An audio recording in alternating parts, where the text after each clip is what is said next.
మూసీ ప్రక్షాళన చేసేందుకు మెట్రో రైళ్లకు మూసీల గురించి పైసలు కావాలని ఢిల్లీ పోతున్నాడు. సర్పంచులు ఊర్లలో శవాలై పాడేలు మూసకాడికి వచ్చింది. ఇక్కడ మొత్తము మంత్రులు కూడా ఎంత బాధ్యతారాహితంగా ఉన్నారంటే ఎవ్వనికి వాళ్ళ షోకులు, పొద్దున్న లేసే కబ్జాలు, భూమి దందాలు, రియల్ ఎస్టేట్ మాఫియాలు, కాలేజీల దగ్గర పైసలు ఎట్లా తీసుకుందామా, ఇసుక దందాలు చేద్దామా, ఏ హాస్పిటల్ దగ్గర ఎన్ని పైసలు తీద్దాము.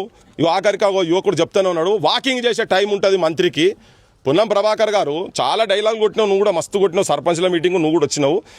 మేము రాగానే ఇట్లా చిటికెలేసి చెప్పినావు కదా. ఇలా నీ నియోజకవర్గంలో ఒక సర్పంచ్గా 10 సంవత్సరాలు చేసినటువంటి వ్యక్తికి నువ్వు అప్పులు మీరు చేయబట్టి అప్పులైనరు, మీ రాజకీయ వ్యవస్థ చేయబట్టి అప్పుల పాలయ్యి ఇలా ఆత్మహత్య చేసుకునే కాడికి వచ్చింది కదా. దీనికి బాధ్యత సర్వం వీళ్ళు.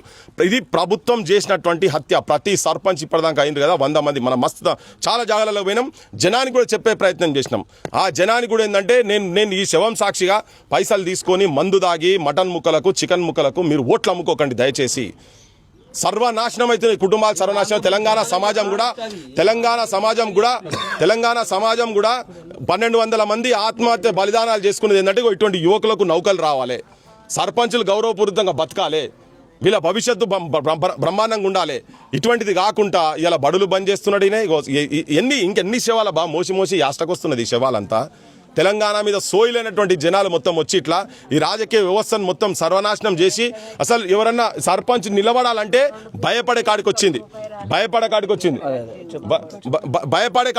సర్పంచ్ నిలబడాలంటే భయపడే కాడికి వచ్చింది.